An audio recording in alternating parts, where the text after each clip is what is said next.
And he even did an Instagram post, and he was like, hey guys, like as a joke, we're moving to Long Beach. This is home now. And I was feeling this is home. So I'm like, what is going on? Did you make a decision for us? And yeah, go ahead. Yeah, and what was wild about that, before we moved to Long Beach, we just settled back into the States. Like, Just got acclimated yeah, to. we did a lot of sharing some people's couches, to air mattresses, to finding a job but not connecting with our spirits. We quit the job and we just got stable again. I mean, finally got our own apartment.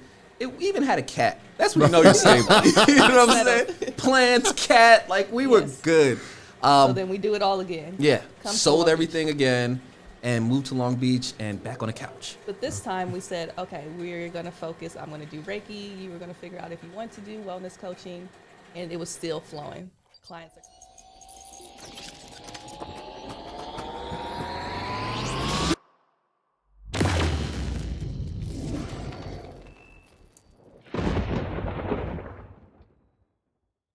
I want to welcome Tanai and Wesley to our studio. You guys are healers and you are owners of the Salt Lounge in Long Beach. Welcome to the studio. Thank you for having us. I was very interested in your guys' space. I think what you guys do is pretty miraculous. It looks extremely cool. Tell me a little bit about what you guys do.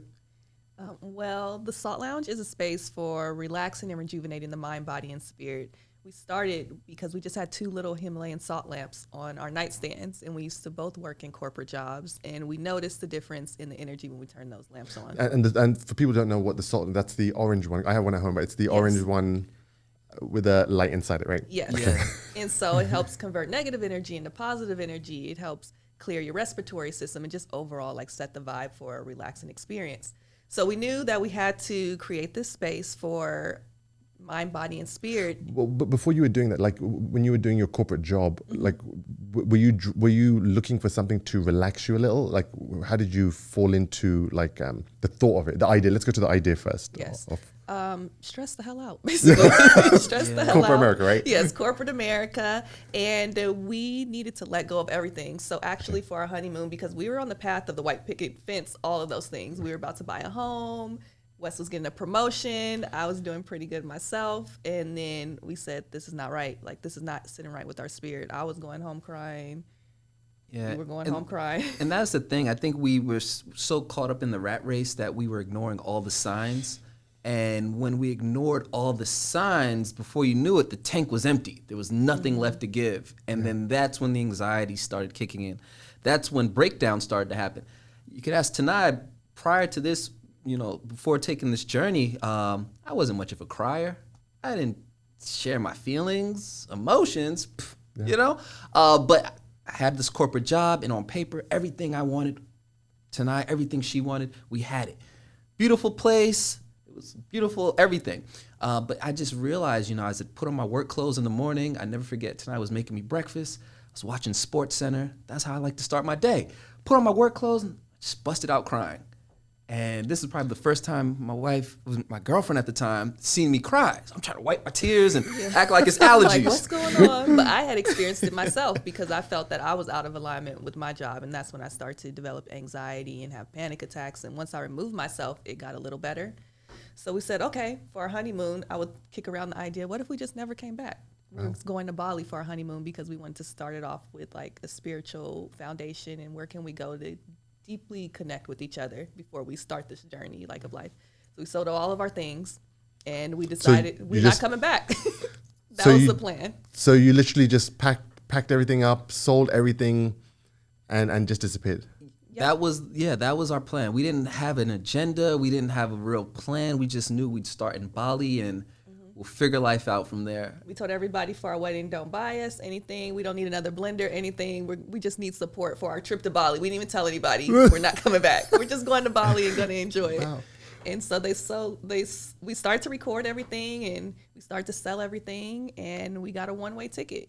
And we spent the first year backpacking through Southeast Asia and just connecting with ourselves and each other. And that was like a crash course in marriage in itself, because you get to know someone like that. I mean, you really are stuck with each other day and night. Exactly. And the thing about it, what makes it so wild is, you know, when you get into an argument with your partner, normally you, I don't know, leave the house, whatever. But when your partner's the only other person in this whole city that speaks English, you really can't afford to not communicate. You're the only person I have. Wow. So we have to figure this out. We gotta work this out. Or even if you're upset, hot and sweaty, because I don't know what I was thinking trying to backpack, and I wasn't an outdoorsy kind of girl. So I'm hot and sweaty. I need help with the map. He's the only person. It's like, oh, I gotta talk to him. You got to talk to him. He's going to give me wrong directions. Is there anybody else? Right. I need somebody. So that's where we learned to communicate, but that's also where we were able to tap into ourselves and kind of disconnect from the world, because we saw how people were living. We were eating different foods. All of those experiences changed us. And as much as we didn't want to leave, we knew that, okay, we need to bring this back to where we're from, because we didn't have the opportunity growing up to experience those things. So how can we bring this back home so people who look like us can experience some of these lessons that we're learning? And going back to, you know, how you guys grew up, like when you were growing up, what did you think you were going to be? Like, what did you think you were going to do? What did you want to do, and what were you seeing? I always wanted to be a plastic surgeon. Wow. Completely different, but not so much. I was very into the spiritual world and like magic and things like that, but I wanted to just help people, and I felt like I wanted to make them feel good. And I was into all like the gory things, cut them open, nip tuck, all those shows back in the day. And so I was like, okay, I'm going to do reconstructive surgery to like help people feel good. But later I was like, I don't want to go to school that long. That path isn't for me. And I got into meditation. I taught my first meditation at 18, put the whole room to sleep, didn't even know what I was doing. I freaked myself out, and I was like, I'm never going to do any of this again. And then I met my first teacher a few years later, and it kind of all went on from there. So did you, like with your family, like then of like you getting into this, like was everyone thinking like, wow, what is this stuff? You're a little out there. Were people thinking that back then? Absolutely.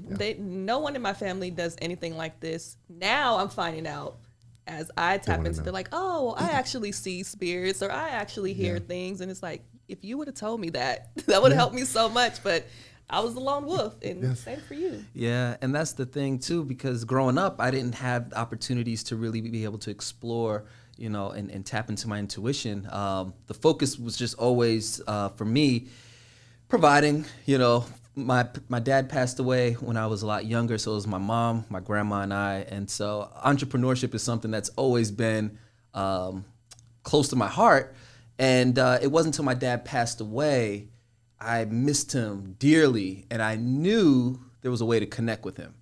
And I didn't know how I was going to do it, but I went to Barnes & Noble, and I just grabbed this book, Complete Idiot's Guide to Past Life Regressions. And so I secretly read this book. None of my dorm room roommates in college knew I had this book. They didn't know I was meditating. They didn't know I was into, you know, breath work or anything. I would secretly read this book, and then on weekends I'd tell friends I was going to work, but I was heading to this place in Virginia Beach called the Edgar Cayce Center, which is a very beautiful place. If you ever get a chance to go to Virginia, check out the Edgar Cayce Center. But it's an amazing space. So anyway, I would go there, and at this place, they would have workshops, free workshops that helped you tap into your intuition. And it would just be about, this workshop's about clairvoyancy. We're going to help you with that today. This workshop's about this, that, and the other. So I would go there and explore, and then I finally said, you know what, I'm gonna get a reading. I'll never forget. It was $50 to get a reading. It's cheap back then for $50 reading. That ain't the cost nowadays. Right. But when you're young in college, and it's like, you know what you could do with $50 as a freshman in college. So it was tough for me to do it, but I remember this like the back of my hand. I paid the $50 to the reader, and she gave me a really good reading. She told me I'm gonna have a bald head one day, and I had a head full of hair at the time. And she gave me some really good insight on my dad and told me he was really close to me. And I felt really good leaving. But the reason why I'm sharing this is because when I left the Edgar Cayce Center, I paid that $50. I got to my car, and that was like all my money. So I know what I was gonna do for dinner. I get to my car, and on the ground, $50 bill. Wow. Right there on the ground. That's a sign. That was the confirmation I needed to know there's so much more than what I could see with the physical eyes. And that's what sparked it for me. So it's interesting because what you're saying right now is very similar to what mine was. It was really my wife had passed away, and it was, I'm going to communicate. And that was really what started me on the journey of trying to meditate and do something very similar to what you were just saying. It's very similar to that. Yeah. Yeah. And so it's really about what I've learned is just following the breadcrumbs. Yes. You know, you might not know where this path is going to take you, but paying attention to how you feel on the path. Because there's so many of us that are curious to learn. We get so many people that, you know, they take our courses to learn Reiki, and we're honored to teach them. But fear is the biggest thing that holds them back. Yes. But it's like, just take it one day at a time. Just pay attention to how you feel this moment and just go from there. And so back to Bali. So now you guys are in Bali, sold everything, backpacking with each other, getting directions from Wesley. Right, he's the only one. like, babe, I can only right imagine. here. Trust me. I can plan out the things, but I don't know how we're going to get there. You're going to have to guide us along the way. So how was it? So what did you guys do there, and how did things change for you over there in Bali? Everything changed. So our daily practices, we noticed first off the food, the difference in how we nourished our body, changed our mindset and everything when you have a live food in your body. And how was the change? So what type of food were you having over there? How was that? Well, we switched to a vegetarian diet. That was one thing. We're not vegetarian anymore, but during that time, just eating that fresh food. Yeah. Or before, we were eating processed food. We were eating whatever was good, and we wanted to have a good time, put it on our plate. Yeah. And so that changed a lot for us, meditating, getting out into nature, seeing people slow down. There was like no sense of time in certain areas. It was not this rat race that it is out here. So just slowing down helped us reconnect with ourselves. Yeah, we got a chance to explore some gorgeous temples and have conversations with monks that enlightened me. I still think about some of the conversations today, but having the opportunity, we went to this one temple. I'll never forget it. Going there is gold everywhere, and it was the Buddha tooth relic. And so this temple was known to house a tooth of Buddha. Right. And so when you get there, you feel the energy, and then you get into the space to meditate, and it's just like it feels like almost like taking a bath, but just for your spirit. If that makes sense. Yeah. You know what I'm saying? Like, you just feel so much weight coming off your shoulders. And so, you know, when you're shedding all these emotions and you're shedding all these old thought patterns and eating alive food and meeting people that are giving you a new insight on life every single day, it was almost like we were in a boot camp in a sense. Because when we came back, our saving grace was, if this doesn't work, we'll come back to the States. We'll get our corporate jobs. Get those corporate jobs. They loved us there. We'll go back. It'd be no problem. Yeah. We did not factor in how much we would grow during this experience. So it was like us catching up to life because we didn't realize how much as we've been gone for a year, and we're like, all right, we weren't aware of how we could make money doing these things. So we're like, okay, money's getting low, let's go back home. Yeah. Let's get these jobs. And we couldn't do it. Everything had changed. And it was going back to those same feelings very quickly, a lot quicker of I'm going to clock in, and now I feel miserable immediately. Now you're back to where you were. Back to where we were. So now, so you guys, so when you were leaving now, so you guys decided it's time to go back. Like, how did you guys figure out that it's time?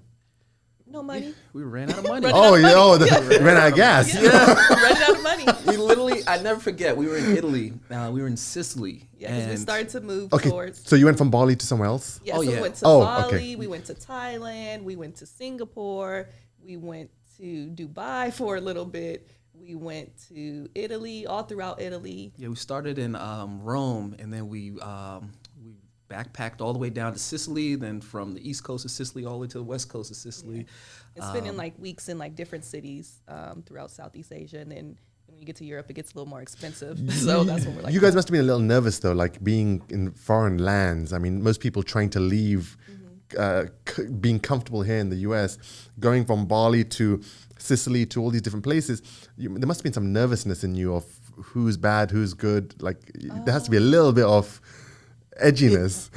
It kind of went away when after Bali. It was so weird. After that first flight, it's like everything goes out the window. It's like, okay, you have to. I guess it was the spirit guiding us because it's like you have to do this. So we'll figure out each step of the way how it's going to go. There were scary moments, like I will never go back to Bangkok because somebody tried to scam us there. And so it's like a lot of people try to scam us there. So it's like there's scary moments, but it didn't stop us from doing, like, we know this is our mission right now, to be here and experience and do that. So you were feeling it. So you felt it. The universe was taking you to where you needed to go. And it wasn't easy. I'll never forget. It was one of our first nights in Bali. We were in the jungle, and the way our room was set up was we had our room, but then you had to go outside and use the bathroom, which on the photos, it looked amazing. I thought I booked a romantic treehouse. Showers is outdoors with trees around. But at 2 in the morning when you have to go pee, you know, it is dark and there's a frog this big and a spider coming down and a lizard running. You're like, this is not romantic something at all. scurrying behind the toilet. You're like, what just happened? And so I'll never forget, I was trying to get to the front of our space because everything was indoor, outdoor. And that we ordered some pizza, and there was a huge frog jumping in the middle of our hallway. And he was like, jumping up to eye level with me. And I've never seen anything this big in my life. And I'm trying to yell to the pizza guy, hey man, there's this frog. I can't get to the door. Just give me 1 minute. And he's like, he doesn't even speak English. He's like, this guy's wasting my time. Anyway, in that moment, I didn't know what to do. I never seen anything this big, and it was in my way, and I had to feed my wife and I. But I'll never forget, I heard a message, and it just said, just surrender and lean into it. Just become one with the jungle. Stop trying to fight with this energy and just lean into it. And in that moment, all of my stress went away. All the spiders and weird sounds and, you know, all the shuffling in the bushes that used to freak me out, I just kind of surrendered. And I knew that, you know what, this is a safe space for healing. And after that, everything just kind of flowed. But, you know, you try to bring your American ways into this foreign land. Yeah, that must be a challenge by itself. It is. You're trying to bend it and twist it, and you can't. You got to just kind of surrender and flow with. And it changed my look on a lot of things in life. So you got to Sicily. You guys are still moving around. You run out of money. What's the conversation like of you guys saying it's time to go home? Well, we had a trip to Spain planned, and then so this was going nonstop. Yeah, this was going. We're like, this is forever. Yeah. But I was at to have the conversation with. I was like, well, Europe kind of deterred our plans because I had planned it for Asia, where you can live for a very long time on a low amount of money, and so our budget, just for the record, was $30 a day, and this included housing, food. I did a good job. Transportation. Wow. I mean, Tanai really could massages, fun things, all of it in there. And we had a $30 a day budget, and it worked. I mean, the dollar stretched so far then, you know, so we would. So we get there, and I'm like, we were getting messages along the way. It just seemed like it might be time to go home. Yeah, but we'd see 999 everywhere. Like, it's okay. Yeah. That's our indicator that, hey, new chapter's coming. The angel numbers coming. Yeah. So I'm like, okay, we're going to have to go home. Like, I know this was not our plan, and I don't even know what we're going to do, but it's time to go home. And you cried again. I cried again. I can count on my hands how many times, you know, I've cried. And that was a time, I remember I sat at the window, and in our view, there was a view of a volcano. It was the most gorgeous view. So in our view, was a view of a volcano off to the distance. And I just sat there and cried, you know, looking at this gorgeous Don't take me, don't take me. Yeah. But I had gotten a message while we were on a train in Italy, and it just heard, like, you have to take what you've learned and bring it back home. So that was my first thing. And sometimes I get those a lot sooner than Wes, so I will keep it to myself, or I'll tell him, like, hey, this is what I'm feeling, to kind of prepare him for, like, what's to come. And it's when you're saying, like, messages, so it's like, you know, when we hear messages, we question it because we say, is it our own mind or is something telling us this, right?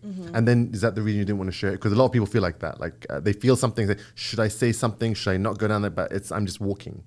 No, I didn't feel doubt of the message or anything like that. It's more so if anybody else can handle the message. So it's like, okay, I feel it in my spirit, and I know, okay, this is what has to happen. But how is this going to affect him, who's having the time of his life? I'm much better with releasing things and surrendering to the journey. But sometimes you have a message and another person isn't prepared to hear it in exactly the way that you feel it and see it. So when you break the news to him, how does it go? It goes through his period of grief, and then we we leave our flight to Spain alone, and then we take one to New York to go back to America. Wow. And that was an experience. But it wasn't much of a debate between the two of us because I just looked at our bank account and said, you know what? She's right, Wes. We We're getting low. we got starting to get low. just enough to either go back home and figure life out or just ride this thing on into the red. And so, And so knowing the things I know now, we could have definitely done a lot of things differently. And I feel like with spirit and our gifts, we can make money anywhere, anyhow. We'll always be taken care of. But then we didn't know that. And it served its purpose because we needed to come back to the States and figure ourselves out.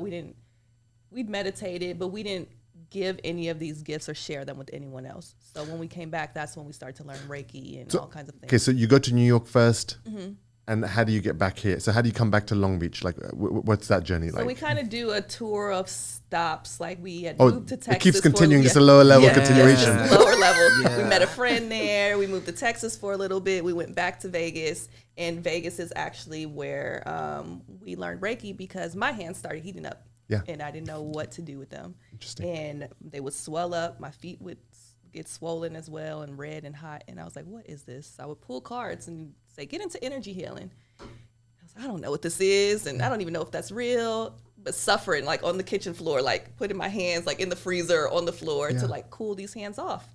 And then I said, okay, well, let me figure out what this is. I keep hearing about Reiki. Like I said, nobody in my family, anybody, I didn't know anybody who did it. So the word Reiki was resonating with you then, right? Yes. So it was like gluing to you, saying, I got to figure out what does this mean to me. Yes, and I know it has something to do with this energy and the hands and all of that. Right. So we were at a metaphysical shop, and I kind of just stumbled into. They had a special. It was like $20 for 20 minutes. Oh, you guys are finding the bargains of a I lifetime. tell you. I need to come and eat with you guys. Spirit drops it off like it has to be right and sneak up on them and be cheap at the same time. Yeah. So I was like, Wes, you have to come do this with me. He was not feeling it at all. $20. What's Reiki again? You know, I'm all right. I said, look, we'll go. I'll just wait in the car. Okay. I'll wait in the car. You do your thing. My song is on the radio right now, so I'm just really going to have a good time. I'm fine. Trust me.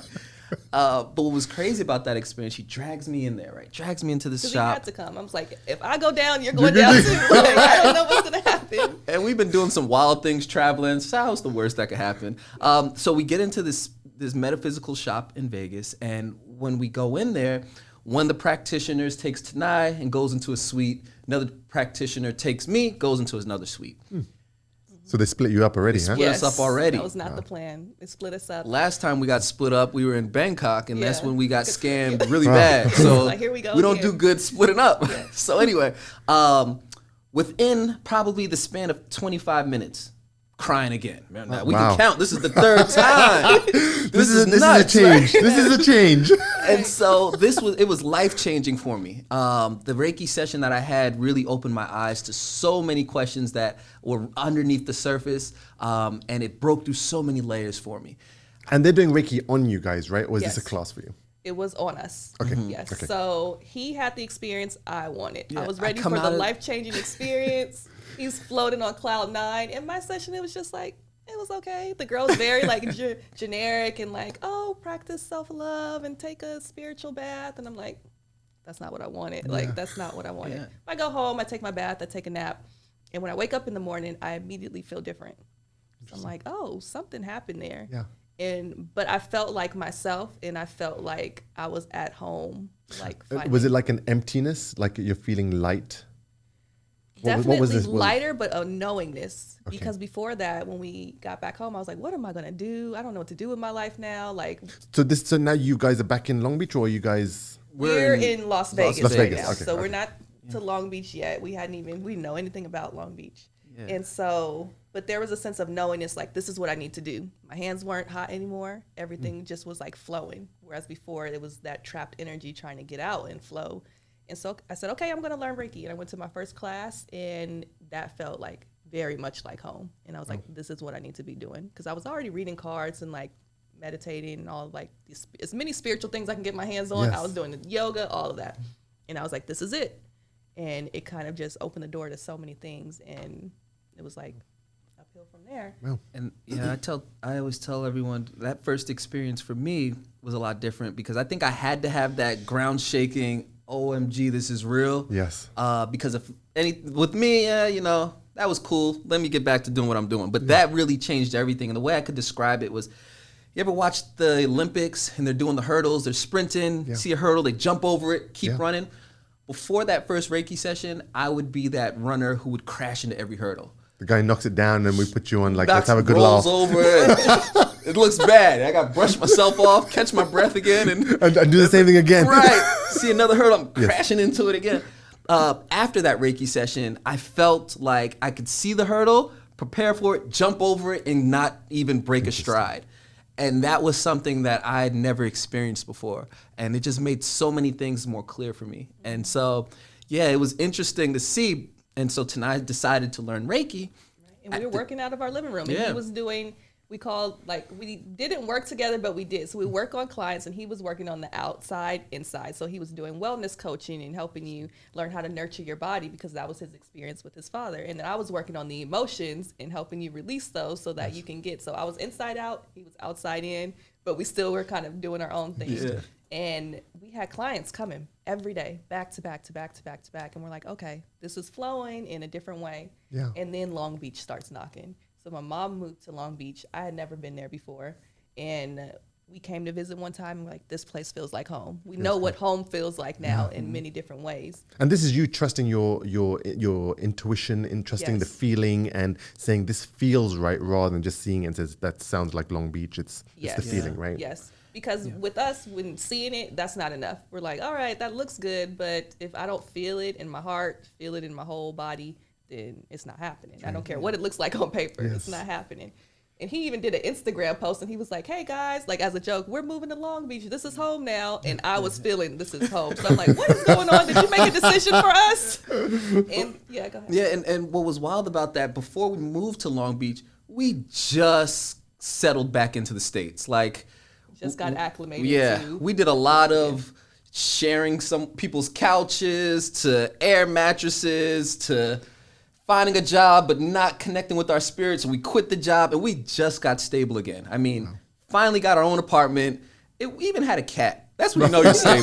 You know what I'm saying? Plants, cat, like we were good. So then we do it all again. Yeah, sold everything again. And moved to Long Beach and back on the couch. But this time we said, okay, we're going to focus. I'm going to do Reiki. You were going to figure out if you want to do wellness coaching. And it was still flowing. Clients are coming. They're finding everywhere. Social media, things like that. And you know, so when you're doing Reiki on people, so what's the reaction you're getting from people? Like what's the feeling? Because, you know, a lot of people won't realize what it is because some of this stuff is very subtle and you have to really feel it, right? So what's the feeling? What's the reaction you're getting from the first few people who are coming to you and your reaction to them feeling what they're feeling? They're blown away every time. Yeah. So if it's not an emotional like upbringing for them with the tears flowing and feeling it in different parts of their body, the sensations, the release of the blockages, they go home and they immediately feel a shift. They're like, how did you know that? Nobody knows that. How did you know that? And I don't even know how I know that, but I'm going with the flow and I can feel the energy moving. I feel it like shifting in their body. And I can feel what they're feeling and telling them the solution on how they can heal themselves in that way. They're like, there's no way you can know that. So I was like, okay, we're on to something. Yeah, and what I love most about Reiki sessions is everyone's session is different. You know, everyone's session is different. I mean, everyone's energy is different, but it's so beautiful to watch the beginning and the end because that's the part that's similar. The beginning is, I mean, we see it all. Some people suicidal, some people are on cloud 9, some people are just curious, some people have been hearing Reiki. It's always a different story, but the end, you see in their eyes how they're connected back to their heart space. It just clicks for them. Yeah. And that's the part that I love most about it. It's a feeling you can't really describe, but it's also the feeling that you've just helped someone too, right? Like that has to be a big part, that you've just done something for somebody and you're making them go back to what they should be. Yeah. Right. And there's something flowing through you, that this instant change that happens and you can see it brewing and shifting right in front of you. It's like, oh, this is way bigger than all of us. And so we started taking that seriously. And I was like, I want to teach people how to connect with themselves. Like, how can they need to know how to do this. And this is the way for a lot of people, or it can be at least a gateway to get you where you want to go. So we started manifesting. We're like, we want to teach people how to connect with themselves and teach people how to put the right things into their body and all of these things and just manifest. And I want a space that looks like this, and it has plants, and it has a whole cool vibe, and I want people to walk in and they feel supported and they feel like they can be themselves. Yes. It's like, I want succulents in the front. I want it to be on the corner. All of these things, just visualizing and manifesting. We would literally walk around Long Beach and just speaking out loud all day long. Like, I'm going to teach them this. Yeah. This is what it's going to look like. I want to paint just all and feeling it and knowing like it's coming. I don't know how it's going to come, but it's going to come. And so one day we had a family friend who was just talking about she wanted to invest in some things and she didn't know what it was, but she just wanted to make a difference. So I was like, well, I'm just going to just shoot my shot and see what happens and just say, hey, we're changing a lot of lives out here. I know it's going to be bigger. I know if people can just have a place they feel supported, it will change everything for them. Yeah. And she said, okay. But that investment wasn't supposed to come till like 6 months. So I'm just looking on the internet, still manifesting my place of what it And you're still doing your stuff at home too, right? Yes. At this point, you're still doing it. You're making a small income. You're trying to get this thing going, and now you're still manifesting, and you're about to get into your space. Yes. Okay. I sacrificed my sanity, and it was like, I'm going to get a small like billing job. And so I'm like, all right, I'll just bring in the money to get this place going. And you were doing the same. Yeah. Uber, every little Amazon, thing we can do to just hold on to our freedom. DoorDash, you name Blood it. donations. Yes, all of it. Anything you can think of. And then I find the tiniest little article in the paper, and it's about this space that this person just renovated. So let's go by. We just got done working out, sweaty, looking rough. I didn't think anybody would be in there. The owner's in there. Wow. And we tell him what we want to do. And he said, okay, if you can just tell me you can put a sign on the door and you just prove that you can do this, then it's yours. Wow. It's the same exact place we described. Wood panels on the walls, big open windows, succulents on the front, everything that we had dreamed of. On the corner.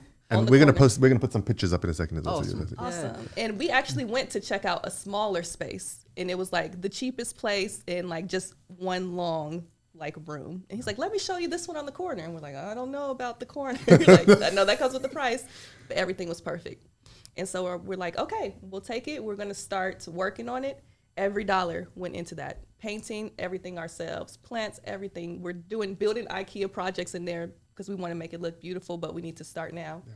And then the day we open the doors. And are you guys nervous? Like, you confident? Is there nerves? Like, what are you feeling? Because now you're going into the business realm while taking this into, like, you're taking a spiritual realm and a business realm into the same pocket, which is a very hard thing to navigate. Yes. So how's the feeling at that moment? Nerve-wracking. Yeah, we didn't know if anybody would come. Wow. We're like, Wow. we don't know if this is going to work at all, but we feel this so strongly, like, if we'll regret it if we don't try at least. Yes. Yeah. So we'll just give it a shot.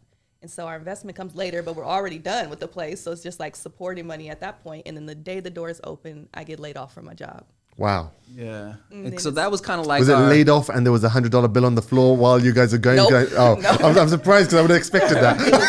laid off. Yeah. Adios. Hope wish you the best. What was wild about that experience, you know, it was interesting because we're like, oh, well, I guess we got to lean all the way in like everything else. Because I was going to keep working. I was like, no, we don't know how this is going to go. Let's keep the paychecks And coming in. it's very easy to fall into being comfortable, right? Yes. Yeah. And I think that's the thing. A lot of people underestimate comfort, but comfort is so tough because it literally can be crippling. I mean, when you're comfortable, it's so hard to grow. Yes. One of the things one of my teachers taught me was you can't grow in the comfort zone. Yes. And so learning that, you realize like whenever your money starts to run low, hey, this is growth period. Yes. You know, it's not necessarily a time for you to think, oh, why me? No, you're going through a growth season right now. Yes. And so learning to appreciate and know what season you're in. At that time, we didn't know anything about what season we were in. We were just trying to survive. Right. All I want to do is reiki. Right. And it was the first 2 weeks before one person came into our shop. Wow. 2 whole weeks of you asking yourself, what the hell did we just get ourselves into? That must have been bad. And then someone finally comes into the shop only to ask us, where's the barbershop located? Oh, man. Oh. Hearts dropped. No. At least I got to speak to someone. What did we do? So are you condoning are you talking to each other and trying to keep each other confident and keep each other pumped like that this is the right move? It still feels right even though it hasn't manifested right now. Yeah. It's about to happen, but are you guys doing that to each other? Exactly. Yeah. That's all we can do Yeah. because Yeah. otherwise you're going to go crazy. And There's two of us. So it's like, we can't afford for either one of us to go crazy. I'm his support, he's my support. And if one person's off, we just try to keep it together. But two people off, Yes. like, you lose it. you lose it all. Yeah. So then eventually people start coming in and they're loving the services. And we learn and grow so much during that time. So it was a beautiful experience because while we're building the space for others, we dive deeper into our spiritual journey. We become Reiki masters. We learn to read the Akashic records. We're channeling different kinds of spirits and all these things. So we're growing, preparing for this, even though we're thinking we're preparing this for everyone else. Wow. And so by the time the shop actually opens, it's kind of a different place. It's a full healing center because you can get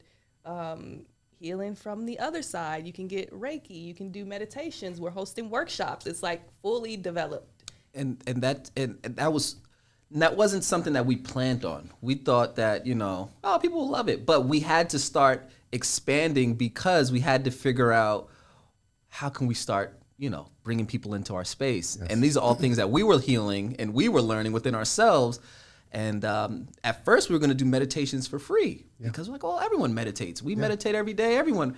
And one of our close friends, she said, you know what? You guys can charge for meditations. You know that, right? Yeah. She was one of our business advisors. And so we said, really?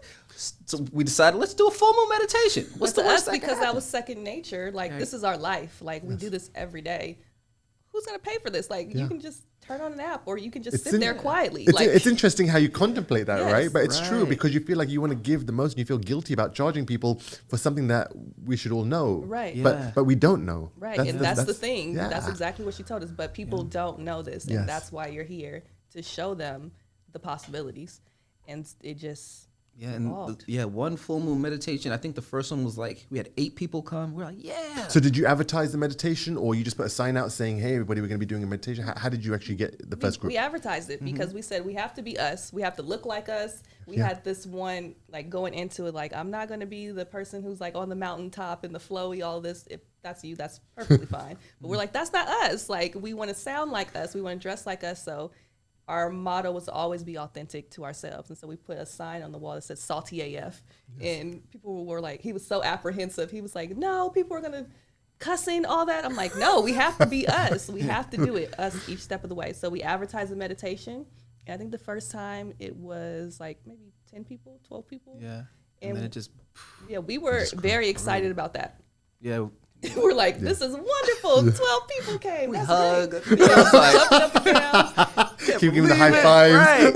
And then it grew and grew and grew. And I'm so thankful that it went at that pace because we had to learn how to increase our endurance as healers. Mm-hmm. We went from just doing self-work to working on each other. And then one client here, one client there. But now you have a room of people and you're holding space. What you know what I'm saying? Yes. And the minimum count for the meditations was 50 people. And then as we expanded virtually, then we had hundreds of people and thousands of people. Yeah. And we're like, whoa, like, and something that we're doing. And there's something special with when you're doing a group meditation versus single meditation, right? Like you have your meditation, which feels great, but the group meditation, I feel, connects everybody together. Yes. Yeah. And do you guys feel like that actually makes a difference having a group meditation versus single meditations?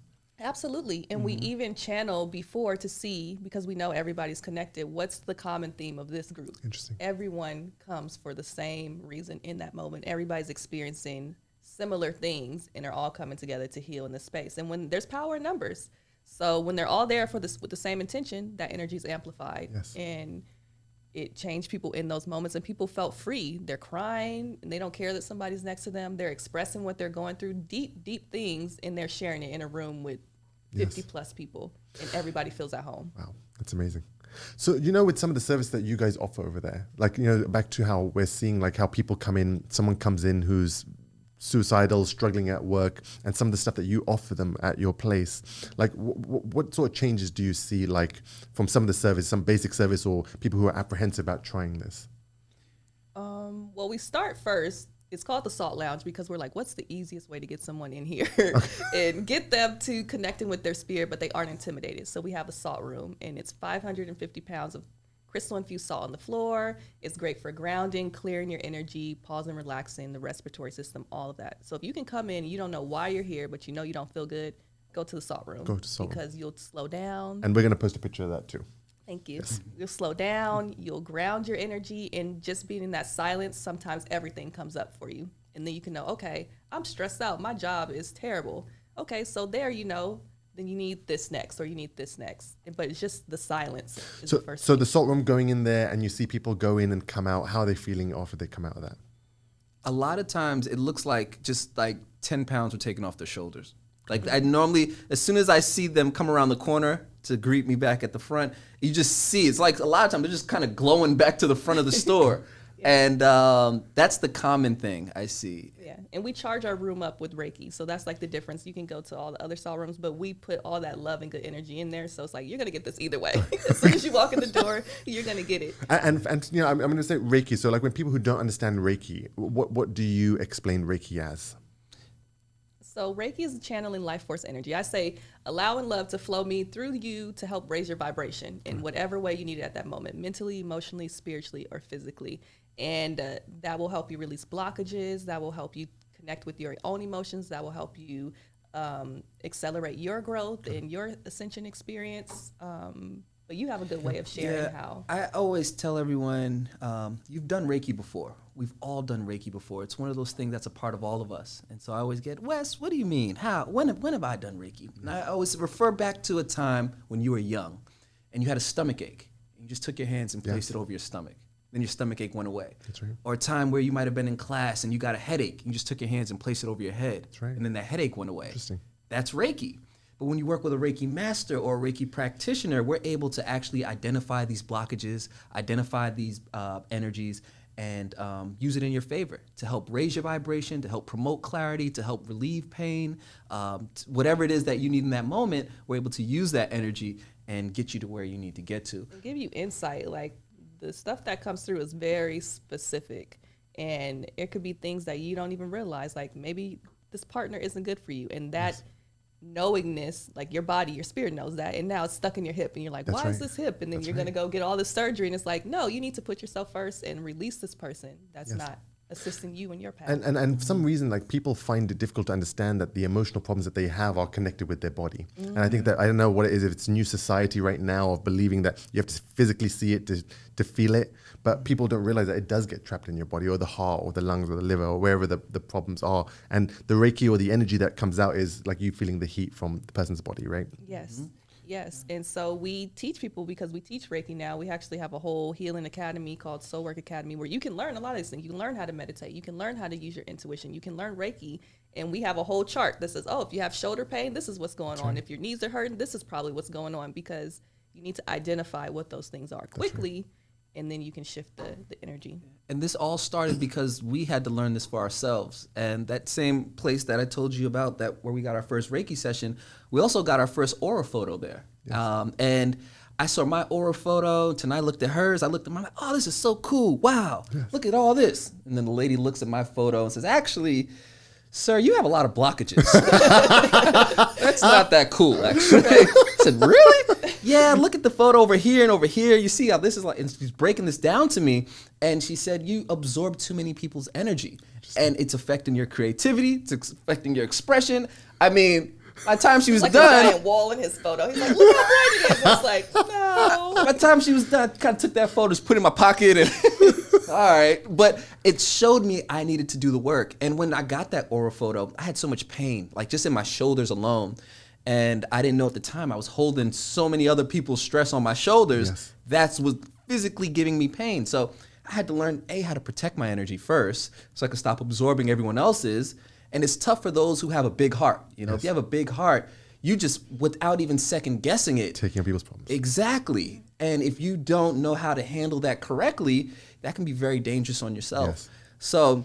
And so you guys are taking the aura photos there too, right? Mm-hmm. So now when people are expecting to see that, what if you were explaining what an aura photo is when I'm looking at it, what would someone be expecting to see? And we'll try to pull up a picture of that too. Well, there's no expectations because some people come in and they're like, "Oh, mine's gonna be black," or they say all these weird things. So they already know what they think it's gonna be because they've been watching some cartoons, right? Like, yeah, we're like, no, I'm pretty sure it's not gonna be black. I'm pretty sure. So we expect them to go into it being prepared to learn and say, you may see some things you like, you may see some things you don't, but we're gonna tell you how you can fix it and like how you can get to where you want to be. And so it's really just the energy field surrounding you, the energy that you emit or the energy that you're collecting from others. And there's different layers of colors that relate to the body, the organs, it's all connected. But essentially you'll see colors around you. So it might be a bubble of purple or a bubble of blue, and all of those things mean something else that relates to your spirit, whether it's like, oh, you're highly intuitive, or oh, you're a healer, or you're a great communicator, and it relates to your passions, your purpose, all of those things. Yeah, and what's cool about ours at the Salt Lounge is your photo is really cool, but you can also get an energy report as well, and that comes with a 15-page printout of just information about you. So it has exercises specific to your energy fields to really help you. Just so many different things that you can take with you. So I don't even call it an aura photo at the Salt Lounge. I like to call it an energetic report card. Because you get the photo, right? And then you see your chakra levels, you see your auric field, how far it's expanding. I mean, this thing is so detailed. How relaxed you are, and all of this is just scanning your hand. And so you think it's not real, but you're going to see how just your energy flowing into this machine picks up everything. And the level of detail that's coming out, I mean, it's a 15-page. That's pretty impressive. Right. And so as you read through this and you start to implement some of the suggestions that's in your report, you start to heal yourself. And so when you come back for another aura photo in 3 weeks or whatever, your energy fields look different. And so you can compare it to the first time you came to visit. If you were like me, you got a ton of blockages, everything's looking real rough. And then, as you progress, you can really appreciate your journey that much more. So it's so cool because you see guests come to the Salt Lounge and they're down and out, but after they've came 3 or 4 times, they look like a whole new person. And then they're bringing other friends with them. I was in the grocery store one day and I overheard 2 people talking, and they are best friends, and they met at one of our full moon meditations. Wow. And it's just like, wow, that's cool.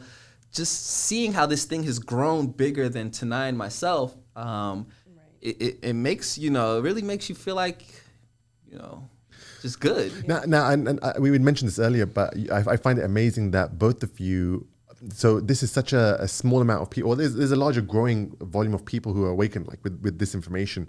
But the fact that 2 of you found each other to be going along the same path, I found very miraculous. It's hard to find one person doing it, let alone 2 people doing it together. I find that very amazing. How do you guys, how do you feel like that kind of played a part with each other? Like you guys fitting in, doing the same thing or believing in the same thing? I think it was destined because our lives, when we reflect, mirrored each other. And he was on one side of the country and I was on the exact opposite. So literally he was in Virginia Beach, I was in LA. Wow. And we were doing at certain times of our life the same exact thing. So he was going to the Edgar Cayce Center, but I was meditating with my teacher and learning all these things, or we were learning a lot of the same things. But we met on spring break. It was not supposed to be spring break in Miami. Yeah. So it wasn't supposed to be this. And I think it's because we had to be ourselves and be well-rounded beings. This is our life. It's integrated into us, but we like to go to a movie. Yeah. We like to have fun. You're normal guys, normal people, right? Right. Yeah. We needed to meet in a setting that was outside of that and then bring the spirit into that. And then we're just committed to growing and being the best that we can be. We have our ups and downs when it comes to our personal growth, but we have the other person to support and help along the way. I'll never forget when I first met Tanai. We were partying, having a good time, spring break, and so we're walking down the street, the main street in Miami. I forget the name of that street. But anyway, walking down the street, it's crowded. Everyone's out there drunk, partying, having a good time. And I just grabbed Tanai's hand just to help her navigate, as we're getting through the traffic, getting to our next club party, wherever we was going to. But I'll never forget, when I went to hold her hand, something hit me. And this felt very familiar. This did not feel like a new person's hand that I'm holding. And that freaked me out. I mean, I did read that book on past lives, but I didn't experience that with a person and actually say, whoa, I know this person from a previous lifetime. And so the night, it didn't feel like I was getting to know somebody new. The night felt like I was really catching up with my best friend. Yes. Yeah, and we were talking mess to each other, just as if I'd known him. There was no walls up. And even when I first saw him, I like slowed down because it was like, I'm recognizing this, but like, who are you? Yes. Who are you? I know you, but I don't know you. Yes. Like, my human experience doesn't know you. I was trying to figure it out. At the time, I was just learning how to read palms. And so, and I didn't even talk to anybody about this. This was very secretive, but I'm at the bar with her and I asked to read her palm and she agreed and he was wrong. I was like, So that was the pickup line. Is that what I'm getting from this? How many this? kids you're gonna have? And I was like, that's not the area with the kids, but I appreciate your effort. And he was like, I like your energy, and I like yours. I'm like, how do you know about energy? All of these things. Yeah. But it's like 10 years ago, you know? because we were having that human experience, I was like, oh, I'm never gonna talk to him again. Like, whatever. This is Miami, spring break. I'm not thinking about this man when I come back. But every time I took a nap when I went home, I would dream about him. Wow. And I would dream about him like doing regular stuff, like picking me up from the airport or us buying a home or all of these things. I said, okay, let me reach out to him. Yeah. Or having past life experience, like dreams, like we were in Egypt and doing all these things. And I'm like, what is this? So I finally call him, and the first thing he says was, I had a dream about you. I said, okay, something's up. And we talked every single day after that. Like hours. It was crazy. That's amazing. It's destiny. It's the universe bringing back the pieces, right? Yeah, to do the work, because there's no way I can't see myself like without him doing this work. Like, I don't know. Of course I can do it. We're whole beings, but it's like Partner we're in crime. supposed to do this. Yeah, like your partner in crime, right? Mhm. Yeah. Yeah. You know, with everything that you've experienced now, with like this journey and the opening up the lounge, what's the biggest takeaways that you've taken from this now?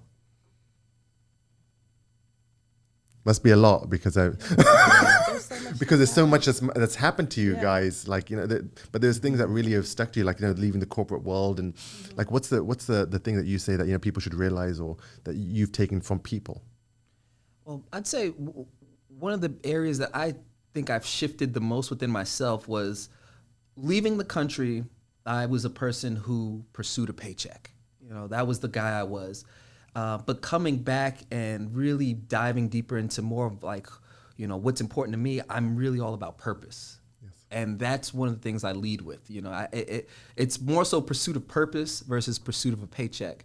And living in purpose, you know, everything from working out to what I eat today. I mean, everything is in alignment with spirit. You know, I have to I'll tell Tanai I can't work out today because, you know, just my spirit needs a break. Yeah. Whereas the old me, I like to, you know, I gotta make sure my shirt is tight and I gotta work out.